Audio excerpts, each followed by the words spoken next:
Atlantic history is a specialty field in history that studies of the Atlantic world in the early modern period. It is premised on the idea that, following the rise of sustained European contact with the New World in the 16th century, the continents that bordered the Atlantic Ocean, the Americas, Europe, and Africa, constituted a regional system or common sphere of economic and cultural exchange that can be studied as a totality. Its theme is the complex interaction between Europe and the New World colonies. It encompasses a wide range of demographic, social, economic, political, legal, military, intellectual and religious topics treated in comparative fashion by looking at both sides of the Atlantic. Religious revivals characterized Britain and Germany, as well as the First Great Awakening in the American colonies. Migration and race, slavery have been important topics.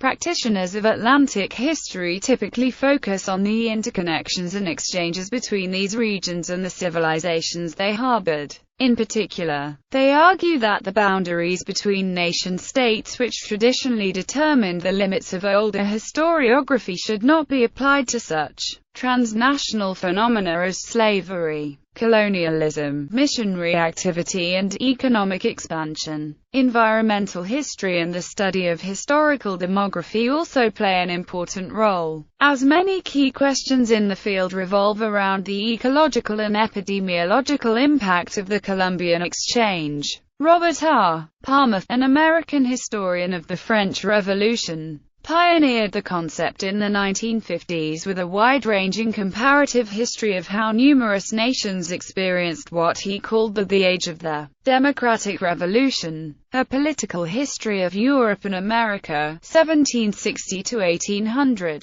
Since the 1980s, Atlantic history has emerged as an increasingly popular alternative to the older discipline of imperial history. Although it could be argued that the field is simply a refinement and reorientation of traditional historiography dealing with the interaction between early modern Europeans and native peoples in the Atlantic sphere. The organization of Atlantic history as a recognized area of historiography began in the 1980s under the impetus of American historians Bernard Bailyn of Harvard University and Jack P. Green of Johns Hopkins University, among others. The post-World War II integration of the European Union and the continuing importance of NATO played an indirect role in stimulating interest. Throughout the 1990s, Bailyn's seminar on the history of the Atlantic world promoted social and demographic studies, and especially regarding demographic flows of population into colonial America. As a leading advocate of the history of the Atlantic world, Bailyn has organized an annual international seminar at Harvard designed to promote scholarship in this field. Bailyn's Atlantic History,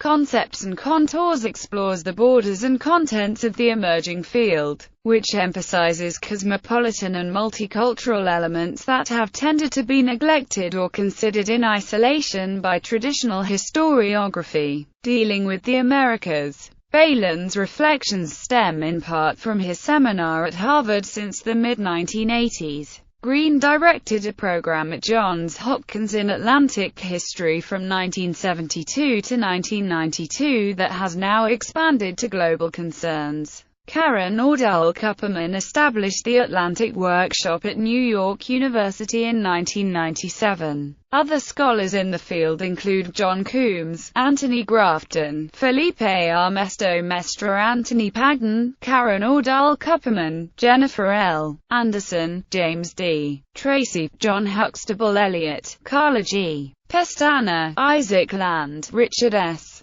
Dunn, Ned C. Landsman, and George Canizas Esguerra. Perspectives. Games explores the convergence of the multiple strands of scholarly interest that have generated the new field of Atlantic history, which takes as its geographic unit of analysis the Atlantic Ocean and the four continents that surround it. She argues Atlantic history is best approached as a slice of world history. The Atlantic, moreover, is a region that has logic as a unit of historical analysis only within a limited chronology. An Atlantic perspective can help historians understand changes within the region that a more limited geographic framework might obscure. Attempts to write a broad alien Atlantic history, one that includes and connects the entire region, remain elusive, driven in part by methodological impediments, by the real disjunctions that characterize the Atlantic's historical and geographic components, by the disciplinary divisions that discourage historians from speaking to and writing for each other, and by the challenge of finding a vantage point that is not rooted in any single place. Colonial Studies. One impetus for Atlantic studies began with the historians of slavery, who started tracking the flows of slaves from Africa to the New World in the 1960s. A second source came from historians of colonial America. Many were trained in early modern European history and were familiar with the historiography regarding England and the British Empire, which had been introduced a century before by George Lewis Beer and Charles MacLean Andrews. Colonialists have long been open to interdisciplinary perspectives, such as comparative approaches. In addition, there was a frustration involved in writing about very few people in a small remote colony. Atlantic history opens the horizon to large forces at work over great distances.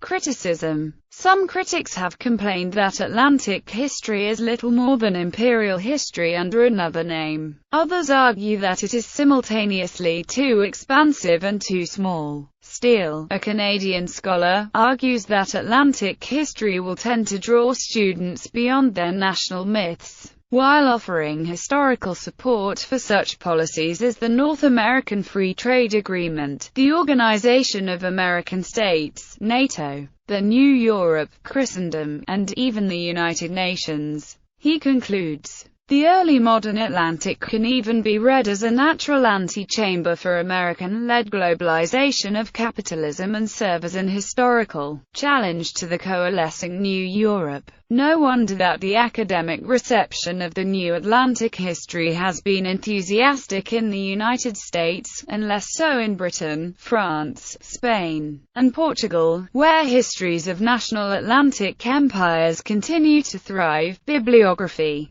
Armitage, David, and Michael J. Braddock, eds. The British Atlantic World, 1500 to 1800. See especially the lead article by Armitage, Three Concepts of Atlantic History. Anderson, Jennifer L. Mahogany. The Costs of Luxury in Early America. Balin, Bernard. Voyages to the West. A Passage in the Peopling of America on the Eve of the Revolution, Knopf, 1986, winner of the Pulitzer Prize in History. Balin, Bernard. Atlantic History. Concept and Contours. Online excerpts. Bodle, Wayne. Atlantic History is the New Social History. William and Mary Quarterly, 2007, 64. 203-220. ISSN 0043-5597. Full text. History Cooperative. Canny, Nicholas, and Philip Morgan, eds. The Oxford Handbook of the Atlantic World.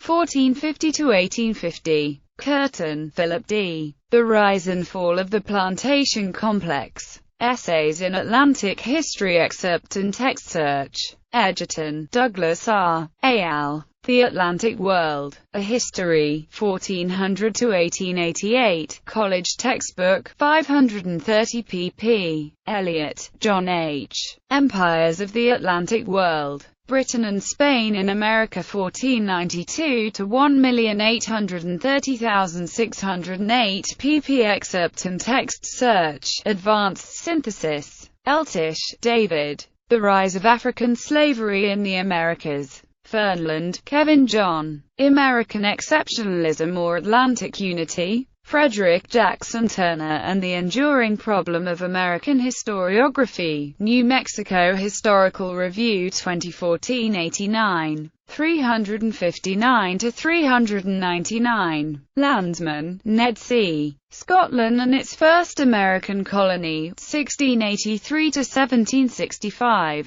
Landsman, Ned C. Crossroads of Empire. The Middle Colonies in British North America. Games, Allison. Atlantic History. Definitions, Challenges, and Opportunities. American Historical Review 2006-111. 741-757. Online. Games, Allison and Adam Rothman, eds. Major Problems in Atlantic History. Documents and Essays, 544 pp. Primary and Secondary Sources. Gerbner, Catherine. Theorizing Conversion, Christianity, Colonization, and Consciousness in the Early Modern Atlantic World. History Compass 13 No. 3 pp. 134-147. Godecote, Jacques. Histoire de l'Atlantique. Paris, Bordus, 1947. Gould, Eliger H. and Peter S.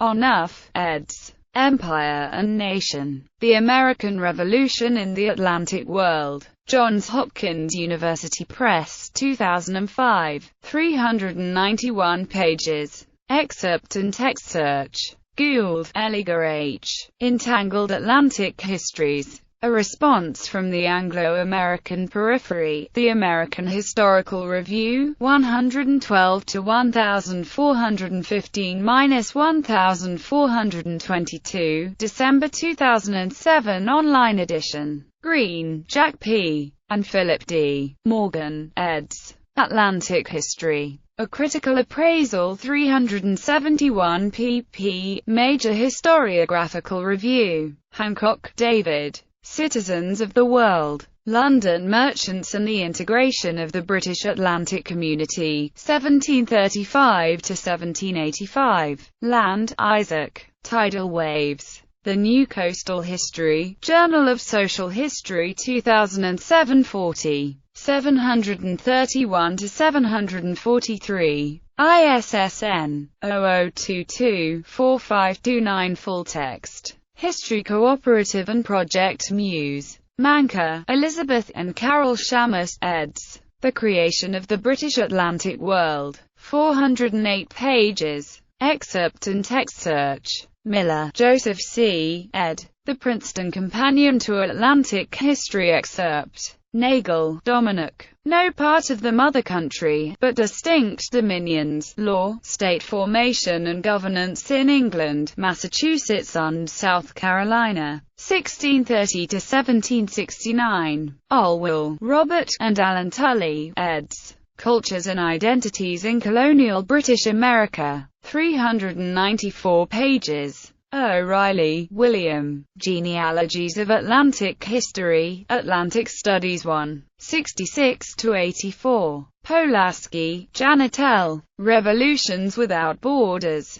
392 pp. Online review. Rediker, Marcus. Between the Devil and the Deep Blue Sea. Merchant Seamen, Pirates, and the Anglo-American Maritime World, 1700–1750. Smith, Joshua M. Toward a Taxonomy of Maritime Historians, International Journal of Maritime and History 25, 2, 1–16. Steele, Ian K. Bernard Bailyn's American Atlantic History and Theory 2007 46, 48–58. ISSN 0018-2656. Full text. EBSCO. Thornton, John. Africa and Africans in the Making of the Atlantic World, 1400–1800. Wilson, Kathleen, ed. A New Imperial History. Culture, Identity and Modernity in Britain and the Empire. 385 pp. Wilson, Kathleen. The Island Race. Englishness, Empire, and Gender in the 18th Century. London and New York. Routledge, 2003.